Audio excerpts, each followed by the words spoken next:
Bienvenue dans la saison 1 de mon podcast L'enthousiasme par les mots.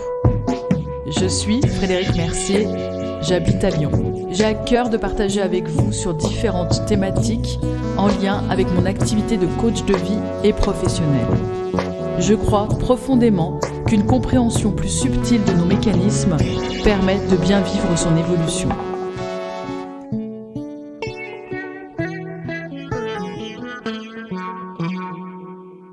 Bonjour à toutes et tous, j'espère que vous allez bien. Je veux vous partager ici ma réponse à la question suivante. Pourquoi a-t-on peur de se reconvertir ? La question de la reconversion peut arriver à tout moment de sa vie professionnelle. J'observe d'ailleurs que ce besoin de trouver une nouvelle voie professionnelle n'est pas seulement la problématique du milieu de vie. Je croise, dans mes accompagnements, toutes les générations et j'aime dire avec enthousiasme qu'actuellement, cette idée n'est plus un problème. Ce qui me réjouit personnellement. Une première réponse à cette question. On a peur car c'est un enjeu. La question du choix de l'orientation, à la fin de l'adolescence, devient stressante, angoissante, quand on imagine ne jamais pouvoir en changer. La vie professionnelle étant longue et notre évolution personnelle peut nous amener vers d'autres horizons ou envies. Je suis d'ailleurs aussi coach scolaire. En s'autorisant à faire un choix, pour 1 an ou 2, plutôt que pour toute une vie, agit souvent comme un déclencheur de passer à l'action. C'est la durée du choix qui paralyse souvent, donc une certaine gravité. Heureusement, la réforme de la formation professionnelle, aujourd'hui, c'est aussi de se former tout au long de sa vie. Cette réforme a pour objectif de donner la liberté de choisir son avenir professionnel. Déjà, car beaucoup de métiers n'existent pas encore et seront peut-être celui que vous voulez ou allez exercer dans quelques années. Une deuxième réponse à cette question. Avoir peur, c'est se protéger. Mais néanmoins, il est important de surmonter ces peurs, quoi qu'il arrive. La peur, dans le contexte d'une reconversion, est avant tout une protection envers ce changement. Cette émotion peut alors agir comme un frein. Vous pouvez la ressentir vraiment, ou bien ce sont vos actes qui vous font penser que vous avez peur. En effet, la peur de la reconversion peut se cacher dans la procrastination, car elle limite l'action. Comment voir si c'est une peur camouflée ? Eh bien, vous avez compris que cette reconversion est la solution, qu'elle correspond à vos aspirations profondes. Cependant, la suite, mettre en place des actions pour vivre cette reconversion ne se concrétise pas. Vous avez d'ailleurs toutes les bonnes raisons de ne pas le faire, voire même vous avez oublié votre défi. Vous pouvez aussi, de manière très inconsciente, créer des conditions d'échec. On peut voir là une forme d'acte manqué. Par exemple, vous oubliez de contacter les organismes de formation. Vous n'envoyez pas votre demande de reconversion à votre employeur, ou bien vous omettez d'en parler lors de votre entretien annuel. C'est souvent normal car déjà avoir envie de le faire permet de soulager la situation actuelle. Une troisième réponse. Votre reconversion reste uniquement un désir. Donc cette envie peut rester très longtemps, uniquement au stade de l'envie. Vous vous sentez fort ou forte dans cette envie, mais elle agit comme un brouillard. Je ne vois pas le chemin pour aller plus loin, voire même je retourne en arrière. Mais uniquement l'évocation de ce projet vous donne l'illusion d'avoir résolu votre mal-être ou votre insatisfaction. On l'entend dans des phrases comme « j'ai toujours voulu et je sais que je le ferai » ou bien « je vais bientôt changer car ce n'est plus possible ». Cet état d'esprit paraît agréable, mais cache parfois de très grandes peurs. Derrière une peur, il y a une envie, ce qui est rassurant. Si vous posez des actes précis, le recul ne sera plus possible. C'est ce que vous croyez profondément. Et dire que vous allez le faire sans le faire permet d'éviter l'échec et surtout la déception. Car il y a souvent une seconde couche émotionnelle dans la reconversion. Pourtant, concrètement, vous avez le droit d'essayer, d'expérimenter. C'est vous seul qui mettez l'obligation de résultats positifs dans l'essai, ou bien c'est le regard des autres. Alors, osez être moins exigeant. Une quatrième réponse. Vos pensées sont biaisées par vos peurs. Et c'est bien normal, car souvent le moment où intervient la reconversion, vous avez organisé votre vie autour de votre emploi actuel, tant par la logistique, la réalité financière que votre positionnement dans la société. C'est pourquoi je vous invite à la prudence, à l'écoute de vos besoins, à être centré sur votre objectif plutôt qu'à la peur de tomber, de tout perdre. Prendre chaque étape comme une nouvelle marche à ce projet et se renseigner positivement sur les possibilités qui existent pour se reconvertir. Croyez en vous et en vos capacités de rebondir et de prendre les meilleures décisions. Répétez-vous « je suis capable » et surtout que ce nouveau métier sera une source de satisfaction. Vous êtes stressé à l'idée de ne pas réussir, d'être déçu et de devoir continuer dans une activité professionnelle qui ne vous convient plus. Et pendant tout ce temps, des pensées négatives créent des biais sur la situation. Le biais agissant comme un filtre à la réalité.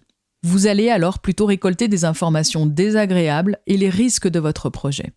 Bien sûr, il est important de ne pas se lancer sans réfléchir, mais l'évaluation des risques doit être la plus objective possible. Et avec un filtre créé par votre propre appréhension, c'est plus difficile de faire le tri entre ce qui est factuel de ce qui est dominé par votre peur. Une quatrième réponse, la comparaison avec d'autres qui ont réussi. La reconversion professionnelle est un sujet qui fascine. Il existe un bon nombre de podcasts, chaînes YouTube spécialisées sur des témoignages de personnes qui se sont reconverties, d'émissions télévisées et de livres. Les Déviations, par exemple, est une excellente série d'interviews réalistes et inspirants sur YouTube. Mais lorsque la peur est installée ou bien camouflée, ces témoignages pourront parfois agir comme un constat, un jugement de votre propre incapacité à le faire. Ils doivent vous donner du courage, vous montrer que c'est possible, mais la comparaison est une tactique de votre mental pour vous protéger. Aucune reconversion ne peut ressembler à une autre. Pourquoi ? Car nous avons chacun une singularité de personnalité, de talent, une histoire particulière qui nous a construits et des aspirations personnelles. J'utilise souvent en début d'accompagnement à une reconversion un exercice qui s'appelle l'arbre de vie. C'est l'utilisation de cette approche narrative et le questionnement en lien qui calme le mental. Il met en évidence les valeurs, donc les leviers de motivation. On repart de la situation professionnelle actuelle, de la transition et on finit par le projet, les rêves et les cadeaux de la vie déjà reçus. Cela permet parfois de sortir du cercle infernal du « ce n'est pas pour moi, je ne suis pas légitime ». Une autre chose que j'ai remarqué, c'est le lien avec la temporalité. Quand on se reconvertit, il est compliqué de voir la nouvelle situation professionnelle comme un démarrage. Vous allez souvent vous voir comme vous êtes actuellement, sur un poste que vous maîtrisez, voire où vous êtes expert, et s'imaginer dans un nouveau projet, c'est comprendre qu'il vous faudra le même temps pour vous sentir expérimenté que la première fois. Cet espace-temps, entre les deux, est souvent mal vécu, voire omis comme essentiel. Tout simplement car vous voulez aller trop vite, ne pas passer par chaque étape, surtout dans un souci d'efficacité. C'est bien sûr impossible, ou en tout cas cela fait partie du défi de la reconversion. Acceptez les questionnements, les hésitations et parfois même les erreurs. En accompagnement, les échanges vont permettre à la personne de se laisser traverser par ses émotions et surtout ses peurs. Ne pas aller trop vite, comprendre que ce sentiment et cet inconfort font partie de la reconversion, éviteront le travail frénétique, l'excès de besoin de reconnaissance ou bien la multiplication de formations avant de démarrer. Tout ça pour apaiser les peurs et le syndrome de l'imposteur. Vous pouvez vous sentir stressé par l'inconnu de la situation. Il est impossible de savoir exactement ce qu'il va se passer ensuite et l'inconfort de la nouvelle situation peut être un frein à la reconversion. Si vous voulez vous reconvertir, c'est que votre ancienne situation ne vous convient plus. Cependant, vous n'avez à ce stade aucune idée de la satisfaction de la suite. En accompagnement, j'utilise la visualisation positive. Je vous questionne, je vous aide à concrétiser les étapes, les difficultés, pour prendre le contre-pied de voir la difficulté, mais de s'imaginer que je la passe avec succès. Si vous entamez une reconversion, c'est pour vous, pour y trouver du sens et une place différente de celle que vous avez eue jusqu'à maintenant. C'est peut-être une nouvelle pièce au puzzle de votre être et devenir, ou bien une évolution. J'utilise aussi le travail des niveaux logiques de Robert Dilts, spécialiste en PNL, lien entre mes pensées et mes comportements. Nous parlons bien ici d'un comportement qui doit évoluer pour permettre la reconversion. L'exercice représente une pyramide et les questions posées pour chaque strate permettent d'identifier le lieu exact du blocage, comportement, valeurs, identité et autres. Ainsi, identifié, vous pourrez réfléchir à des actions pour le contourner et les peurs seront ramollies. Cet exercice vous permet de valider la cohérence entre votre environnement, les aspects externes et valeurs internes, le sens et votre identité dans ce nouveau projet. Votre projet devient alors fort en sens et profond. Les peurs liées à des éléments extérieurs et à un manque de confiance en soi ne trouveront alors plus de résonance. Vous vous sentirez plus fort, plus libre.